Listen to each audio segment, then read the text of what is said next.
I wasn't supposed to be home that early. It was a Thursday. The day had started like any other. Back-to-back meetings, a cold cup of coffee left half-finished on my desk, and a mental to-do list longer than I could scroll. I was downtown for a client pitch, something I'd prepped for all week. But 20 minutes before it started, my contact called and canceled. Something about their team not being aligned. Typical corporate speak. So I grabbed my keys, said goodbye to my assistant, and told her I was heading home early to surprise my wife. That sounded normal, casual, like the kind of thing people say when they have someone waiting for them, someone worth coming home to. Cassie and I lived in Berkeley, not far from campus. Quiet neighborhood, big trees, way too many raccoons at night. Our house was 2 stories with a wraparound balcony that Cassie had insisted on because she liked the idea of drinking coffee outside, like in the movies. It wasn't massive or fancy, but it was ours. We'd picked it together. As I turned onto our street, I remember thinking it was strange how empty everything felt. It was the kind of stillness that doesn't register at first. Not until later when your brain replays every small thing it missed. I didn't pull into the driveway. I don't know why. Maybe I just wanted a minute before going in. Maybe I wanted to check emails or collect my thoughts after a long morning. Maybe, if I'm being completely honest, I already felt something off. I parked across the street, engine still running, and just sat there. From that angle, I could see our bedroom balcony. The curtains were pulled halfway open. That struck me as odd. Cassie hated direct sunlight in the bedroom afternoon. Said it made the sheets feel dry and crispy. She used those exact words. I remember that. Then the door opened, the one that led from our bedroom to the balcony. And out stepped a man I didn't recognize. He was maybe early 30s, taller than me, darker skin, wearing a blue button-down he was still fixing, as if he'd thrown it on in a rush. His hair was messy, like someone had run their hands through it one too many times. He looked calm. Too calm. I blinked, sat forward. My first thought wasn't suspicion. It was confusion. Because things like that don't just happen. Not in real life. Not in my life. He wasn't holding any tools. Didn't have a clipboard or a work badge. He wasn't dressed like someone there to fix something. And he didn't come from the attic. There's only one door that leads to that balcony, and it's through our bedroom. My bedroom. Seconds later, Cassie stepped out behind him. She was laughing. Her voice wasn't forced. It was the kind of genuine, full laugh I hadn't heard from her in weeks. She reached up, smoothing her hair, fingers tucking a strand behind her ear like it was nothing, like she had no idea anyone was watching. She didn't look stressed. She didn't look caught off guard. She looked relaxed. That image is still burned into my brain. Him buttoning his shirt, her fixing her hair, both of them stepping out of our bedroom like they were in their own world. No panic, no hesitation, just comfort. They spoke for a moment I couldn't hear from inside the car. Then he nodded, gave a sort of half-wave, and walked down the stairs toward the back gate. Cassie stayed on the balcony, pulling out her phone like it was any other afternoon. I kept waiting for something to make it make sense. Maybe the guy was a friend, contractor, someone I'd forgotten she'd mentioned. But in my gut, I already knew. I sat in that car for maybe 10 minutes. My hands were on the steering wheel, white-knuckled, but I hadn't even realized. I kept replaying what I'd just seen in my head on a loop. The shirt, the hair, the laugh, our bedroom. It wasn't dramatic. There were no sounds of betrayal, no screaming, no physical contact that I could see. Just 2 people existing too comfortably in a space that should have been private, sacred. Eventually, I turned off the car, grabbed my laptop bag from the passenger seat, and walked up the path like nothing had happened. I didn't stomp. I didn't run. I didn't even hesitate. The door was unlocked. Cassie was in the kitchen, barefoot, humming to herself like she always did when she was trying to look casual.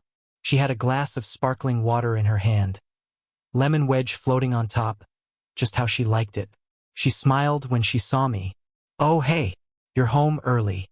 She leaned in and kissed me lightly on the cheek. The ventilation guy just left. The hallway fan was rattling again.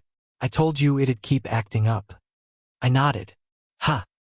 Yeah, he had to come upstairs to check the intake by the bedroom. Something about air pressure. She moved around the kitchen, opening the fridge. Talking like this was just a regular part of her day. Her tone was breezy, official. Like she'd rehearsed this. That's what hit me. It wasn't the lie that crushed me in that moment. It was how easy it came out of her mouth. Like she'd done it before. Like this version of reality had already been played out in her head a dozen times. She even handed me a grocery receipt a few minutes later, saying she was planning to make shrimp tacos that night. Like we hadn't missed dinner together twice last week. Like I hadn't been sleeping with my back turned to her for days. I said nothing. I smiled when appropriate. Nodded in all the right places. I even asked if the guy said the fan was safe to use. He said it's fine for now, but we might need to replace the motor, she replied, sipping her water. Everything sounded perfectly logical, rational, official. But something inside me, something quiet, something deep, had changed. Not with a bang. Not even with a whisper. Just a subtle shift in how I saw her. How I saw us. I didn't accuse her. I didn't ask follow-up questions. I didn't rage or cry or collapse. I just watched her. I watched her move through the kitchen like she belonged there. Like this house, this life, this marriage were still real. I watched her tuck her phone back into her pocket, face down, like she always did now. I noticed the faint perfume on her collar that didn't match the one I gave her last Christmas. I noticed everything. And I nodded, just like I was supposed to. But inside, something had gone quiet. And it wasn't the peaceful kind of quiet. It was the kind that comes right before a storm. After that afternoon, I started seeing everything differently. It's strange how fast the mind reorganizes itself when trust starts to crack. It's not like a mirror shattering in one blow. It's more like a slow, creeping fracture spreading across the surface of everything you thought was solid. At first, I tried to pretend like nothing had changed. I told myself I needed time to think. But really, I was watching quietly, constantly, replaying every detail of the last few months and realizing how many signs I'd missed, how many gut feelings I'd buried because I trusted her. I'd always trusted her. Cassie used to tell me everything. Back when things were good, we'd lie on the couch with takeout containers and talk for hours. She'd tell me about every annoying client call, every weird email, every awkward conversation with her boss. She'd even read me texts from her coworkers if they were especially funny or dramatic. But somewhere along the way, she stopped. At first, I thought she was just tired. Work had picked up. Her company was merging with another firm. She said she was emotionally exhausted. I took her word for it.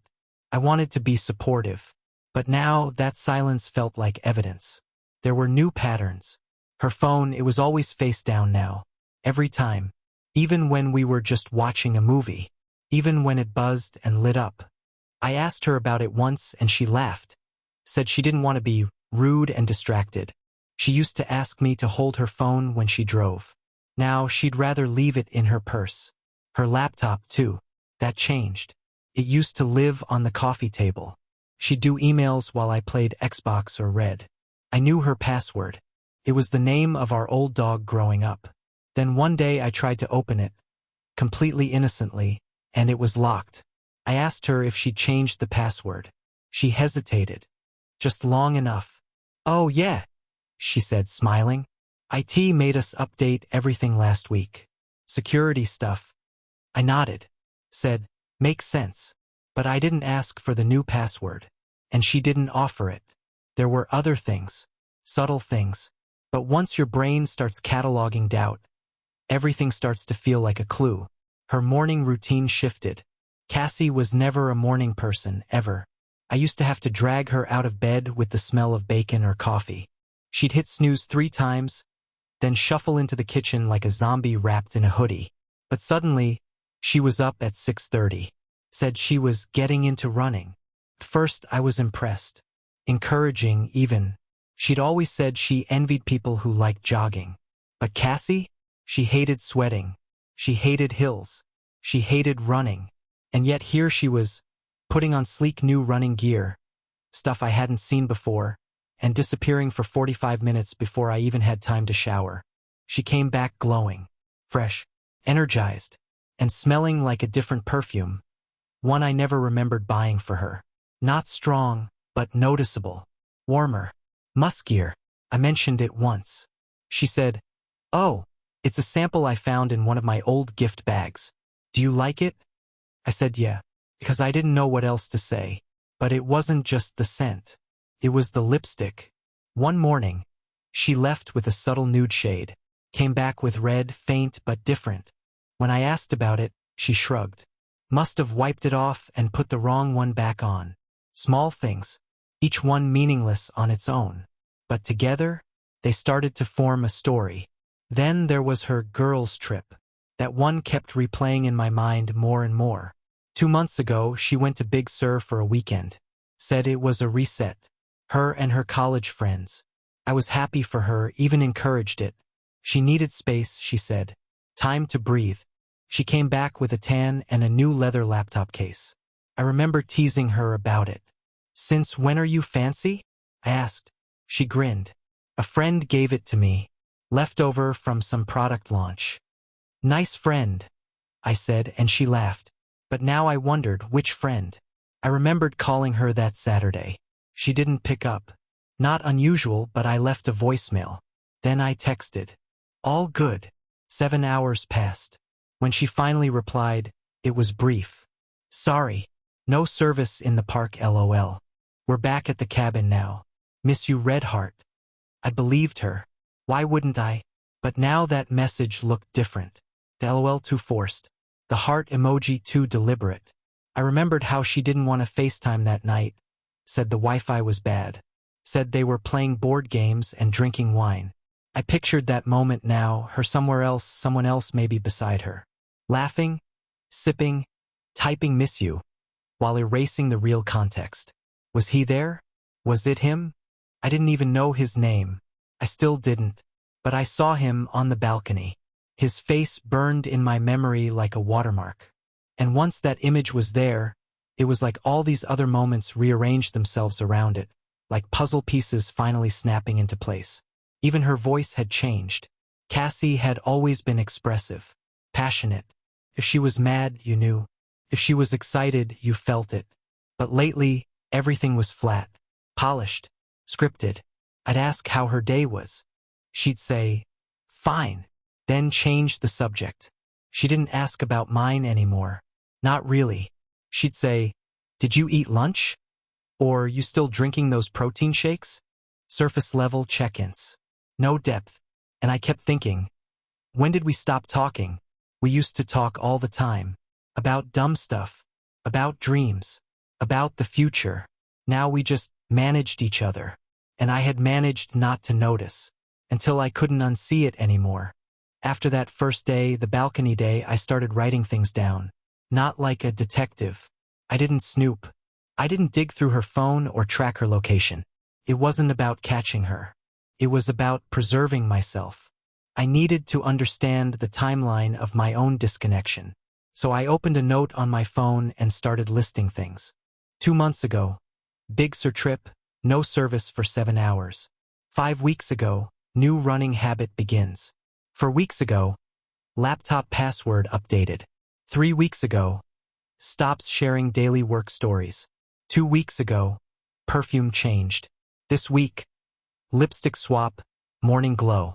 Today, balcony, unfamiliar man, shirt buttoned, her hair undone. That last one I typed in with a shaking hand. Because that's when the full picture started to form. This wasn't a one-time thing. This wasn't someone spiraling and making a mistake. This was methodical, quiet, constructed. She wasn't just drifting. She was building a second life next to me while I was still living in the first. And somehow, she'd made it all look normal. She still folded the laundry, still kissed me goodnight, still texted me to grab oat milk if you're near a store. She even left me a sticky note last Tuesday that said, "Hope today's not crazy, Red Heart." But behind the sweetness was distance. Like she was keeping up the image of a wife while quietly erasing the person who used to be mine. And me? I had let it happen.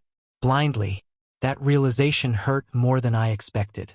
Because love, real love, it makes you blind in a certain way. Not stupid. Not weak. just trusting. You don't double-check someone's stories when you believe they're telling the truth. You don't go looking for cracks when the paint still looks fresh. But the cracks were there. And now I saw them everywhere. Every silence, every half-answer, every early morning and late night. They all fit now. And all I could think about was the man on the balcony, walking calmly out of our room. The room where we built our life, while she smiled and adjusted her hair like it was just another ordinary day. 3 days passed after the balcony. 3 days of pretending not to know what I knew. Of sitting across from her at dinner, listening to her talk about a new marketing campaign like nothing had shifted. Of sharing the same bed, feeling her body beside me but a mile away at the same time. I didn't confront her. Not because I didn't want to, I did. I fantasized about it, played out a dozen versions of that conversation in my head. Some were loud, some quiet, some ended with her walking out, others with her trying to deny everything until the cracks gave way. But the truth is, I didn't move because I was waiting for clarity, for something that would make all of this undeniable, not just to me, but to her. Something she couldn't spin or bury under soft tones and perfect eye contact. Something that would make her see that I saw her now, really saw her. And then it came. On the third day, a plain envelope arrived in our mailbox. No return address, no name, just a single fold and my name printed across the front in block letters. Chris, that was it.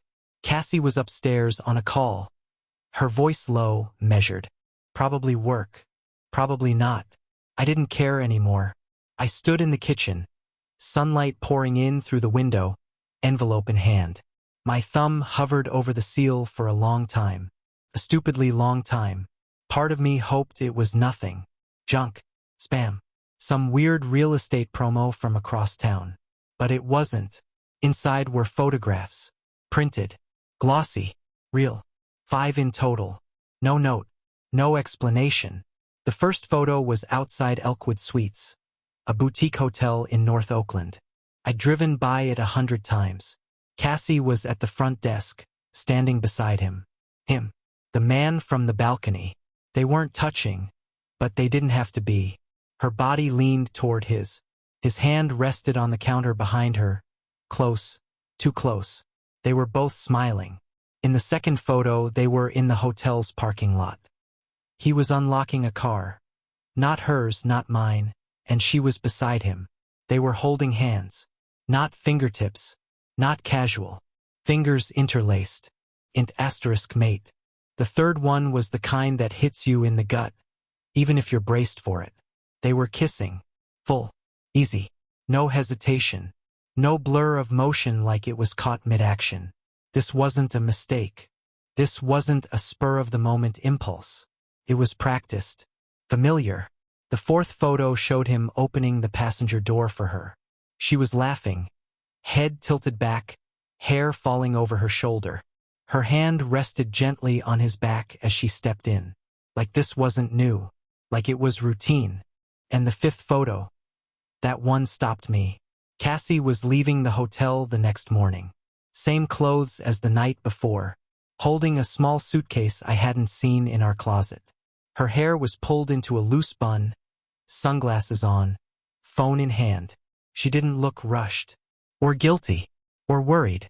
She looked done, like she'd gotten what she came for. I don't know how long I stood there. My legs felt locked, my breath shallow, the air around me thick, too still, like the house was holding its breath along with me. I spread the photos out on the counter, looked at each one again, and again, and again. They didn't change. The man's face, her smile, the way her body leaned into him like it belonged there, the way she walked out of that hotel in the daylight like she wasn't walking out of our marriage. It was undeniable, documented, real. There would be no explaining this away. No stories about ventilation guys or missing phone service or girls' weekends that ended with mysterious tans and leather laptop sleeves. This was proof. And weirdly, it didn't feel like the explosion I thought it would. Felt like silence. Like the moment after a glass shatters. Not the crash itself, but the pause that follows. The stunned stillness where no one knows what to say. My heart didn't race. I didn't cry. I didn't punch the wall or sink to the floor or scream her name like some kind of cliché. I just stood there. Then I picked up the photos, placed them neatly back into the envelope, and walked to the drawer where we kept the scissors. Not to shred them. I wasn't going to destroy anything. I took a pen instead, and on the back of the envelope, I wrote one word. Noted. Then I slid it into my briefcase. Cassie came down a few minutes later. She had that bright energy she used to reserve for weekends, the kind that felt casual and flirty, like she wanted to reset something between us without actually acknowledging anything had changed. "Hey," she said, heading to the fridge. "You want to grab lunch out today? I was thinking that place you like by the marina." I looked up from the sink. "Sure." Just like that. She smiled. "Cool. My meeting this afternoon got bumped. We could swing by that bookstore too if you want. You haven't been in a while." I nodded. "Sounds good." There was no guilt in her voice, no twitch in her eyes. Either she didn't know the envelope had arrived, or she didn't know it ever would. Maybe she thought she'd hidden it well enough. Maybe she thought I was still that version of me from 2 weeks ago. Oblivious, trusting, unbothered by strange shifts in schedules and lipstick shades. But I wasn't him anymore. Something in me had changed. Not hardened. Not exactly. Just stilled. Like I'd finally stopped swimming upstream against a current I didn't create. I spent the rest of the day with her like nothing had happened. Lunch. A walk. Some store browsing. She even asked if I wanted to watch a movie later. I said yes. We sat on the couch, her head on my shoulder. I stared at the screen. Didn't register a second of the film. Because all I could think about was that parking lot. That kiss. That suitcase. Her hand on his back as he opened the car door. All I could think about was her, stepping out of a hotel like a person who had already decided. Not just to cheat. Not just to lie. But to leave in some essential way. Cassie hadn't left our house. But she'd left something else. Connection. Promise. A reality that we both used to believe in. And once I saw it clearly, I knew what I had to do. Not react. Not explode. Just prepare. The day I left didn't start with any kind of announcement. There was no fight. No shouting. No slamming of doors or broken plates on the kitchen floor. It started like any other morning. Cassie in the bathroom, humming softly while brushing her hair, and me standing in front of the mirror, staring at a version of myself I barely recognized. I had packed the suitcase the night before. It wasn't mine. It was hers. I opened the closet after she fell asleep and pulled out what she wore most often. The black sweater she always reached for when she was cold, the jeans with the little tear at the cuff, her favorite perfume, the navy heels she never wore but couldn't part with. I folded everything carefully, respectfully, like I wasn't discarding someone, but simply helping them move. The envelope went on top. The photos were still inside, in the same order I found them. I didn't add a note. No explanation needed. Cassie had made her decision. I was just giving it back to her in a way she couldn't ignore. I placed the suitcase by the bedroom door and walked downstairs. Made coffee. Toasted a slice of bread. Ate in silence, staring out the window as the sunlight crawled slowly across the tiles. I wasn't in a rush. That was important to me. I didn't want this to feel like an escape. I didn't want to run out the front door, hurling accusations over my shoulder. I wanted to leave on my own terms, clear-eyed. Done. She came downstairs around 9, in a t-shirt and leggings, her hair still damp from the shower. She was scrolling her phone, the same way she always did. Thumbs moving fast, screen tilted just out of view. She didn't see the suitcase right away. "Hey," she said, smiling like nothing was different. "You have that meeting with the client at 11, right?" I nodded. "Want me to pack you lunch?" That almost made me laugh. Not in a mean way, more like disbelief. How could she still ask that? How could she go through the motions so well? "No," I said, keeping my voice level. "I'm good." She kissed me on the cheek like always, then wandered back upstairs. I heard the creak of the floorboards above me. I heard the pause. That's when she saw it. The suitcase. The envelope. There was no sound. No gasp. No footsteps running down the stairs. Just silence. Then, after a long pause, her voice. Quiet. almost unsure. "Chris." I didn't answer. I stepped outside into the backyard. The grass was damp from the sprinklers. A few birds perched along the fence. The neighbor's wind chime tinkled softly in the breeze. I sat down in one of the lawn chairs and waited. She came out a few minutes later, barefoot, still holding the envelope in her hands. Her face was pale, eyes wide, but not surprised. No tears yet. Just alert, like she was calculating what version of herself she needed to become to fix this. She opened her mouth, but I held up a hand before she could speak. "Don't," I said quietly. "Just don't." Her mouth closed. We sat in silence. I didn't look at her. Couldn't. The part of me that once ached for her, that missed her when she was gone, that loved the sound of her laugh, that memorized the way her eyes lit up when she told a story, that part was already gone. She knelt down slowly beside the chair, envelope pressed against her chest. "I didn't want to hurt you," she whispered. I said nothing. I didn't mean for it to get that far. I didn't mean for it to happen. Still, I said nothing. "Can we talk? Really talk? You deserve to hear." "You've already told me," I cut in. "Just not with words." That shut her down. She nodded once, and I could see it, the shift. The way her shoulders tensed. The way her eyes turned from soft to sharp. She was losing control of the narrative, and she knew it. "I didn't expect you to find out like this," she said finally, her voice flatter now. "But you expected me to never find out?" I asked, still not looking at her. She didn't respond. The wind moved through the trees, rustling the leaves. Car passed in the distance. Somewhere a lawnmower started. Normal sounds. Normal day. Nothing about it matched the weight of what was ending. "I think you should go," I said. Her voice broke just a little. "Where am I supposed to go?" "You've already been going there," I replied. That one hit her. She stood up slowly, gripping the handle of the suitcase with both hands. Her fingers were shaking. "I'll come back for the rest of my things," she said after a long pause. I nodded. "Text me first." She didn't argue, just stood there for a second longer, like she was trying to memorize something, or maybe waiting for me to stop her. I didn't. She walked back inside, grabbed her keys and left. No slammed doors. No final hug. No goodbye. Just the click of the front door closing. And then silence. But it wasn't empty. It was full of meaning. Every room in that house still had her fingerprints on it. The framed photos, the coffee mugs she liked, the throw blanket she always stole from me on cold nights. But they felt distant now. Like artifacts. Like things left behind by someone who no longer lived there, even if her name was still on the lease. I sat outside for a long time after she left. Not crying. Not raging. Just breathing. Felt like I hadn't done that in weeks. Like every moment since the balcony had been lived underwater, and I was finally coming up for air. When I eventually walked back inside, I didn't touch anything. I didn't go upstairs. I just stood in the hallway and listened to the silence. It was unfamiliar, but not unwelcome. The first night without her was silent in a way that felt wrong. Not peaceful. Not restful. Just hollow. Our bedroom looked exactly the same.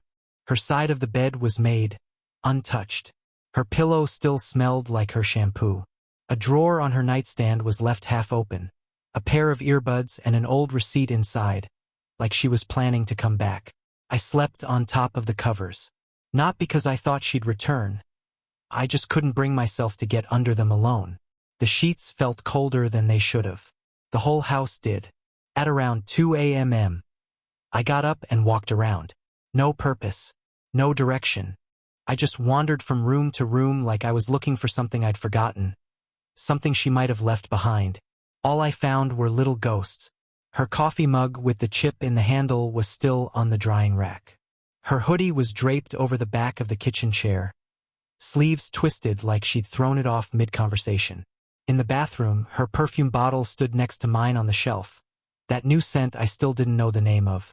I stared at it for a while before moving it behind the mirror. Out of sight. It didn't help. The next morning, I made 1 cup of coffee. Just one.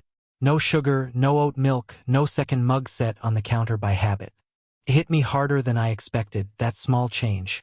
For the past 6 years, I'd always made two. Even when we were mad. Even when we were barely speaking. It was this unspoken rule. One for me, one for her. And now that ritual was gone. Like everything else. I started changing things. Not big things. Not yet. But I couldn't live in a museum of our marriage, either. So I started small. I unlinked her account from our shared calendar. The Cassie Yoga 7 p.m. and Run Club, maybe, events vanished. So did dinner with clients, Chris invited. And her dentist appointment from last week. All of it disappeared with a single tap. I changed the smart home settings next. Voice access, disabled. I didn't want to hear the AI assistant respond to Cassie anymore. I didn't want her playlist starting when I asked for music. I changed the Wi-Fi name, reset the password, replaced the lock code on the garage door keypad. Not because I thought she'd try to sneak back in, but because I needed the house to feel like mine again. Even if just digitally. I found an old box in the hallway closet. One of those sturdy ones from our last move. I opened it and started walking from room to room, collecting her things. Not all of them, just the ones she didn't take.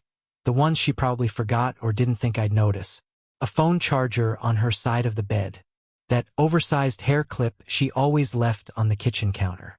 Her sunglasses, the ones with the little scratch on the right lens. A half-used bottle of dry shampoo from the bathroom. 2 mismatched earrings. A notebook she used for work, tucked under a stack of magazines near the entry table. A scarf she only wore twice but insisted she loved. All of it went into the box. Each item on its own was meaningless. But together, they formed a picture. A life once lived here. Presence. Pattern. And now an absence. I didn't cry. Not then. I think part of me had already done all the grieving weeks ago, even before I knew why. That's the thing no one tells you about this kind of betrayal. It doesn't hit all at once. It seeps in. Quiet. Slow. You feel it long before you understand it. In the missed glances. The distracted answers. The way a touch turns routine instead of tender. And by the time you know what's really happening, your heart's already halfway gone. Still, it's strange how your body keeps going. You eat. You sleep. You show up to work. You answer texts. People ask how you're doing and you say, I'm okay. Because it's easier than explaining the fracture under your skin. 3 days after she left, she texted me. It was short. Cassie, if you need to talk, I'm here. No apology. No attempt to explain. Just that 6 words. I stared at the message for a long time. My fingers hovered over the keyboard. I typed a reply. Deleted it. Typed again. Backspaced. I had so much I could say. So much I could ask. But none of it mattered anymore. Because what could she tell me that would make any of this make sense? I didn't respond. She didn't follow up. Maybe she knew. Maybe that silence, the kind that sits heavy in your chest, was the clearest answer I could give her. That night, I stood in the doorway of what used to be our bedroom and looked around. Same furniture. Same photos on the wall. But it felt unfamiliar now. Like a hotel I'd stayed in once during a different life. I pulled the wedding photo off the nightstand and placed it in the box with the rest of her things. Not out of anger. Not out of bitterness. Just clarity.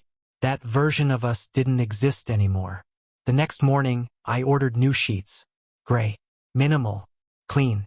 I threw the old ones in the wash and stood there, listening to the cycle start.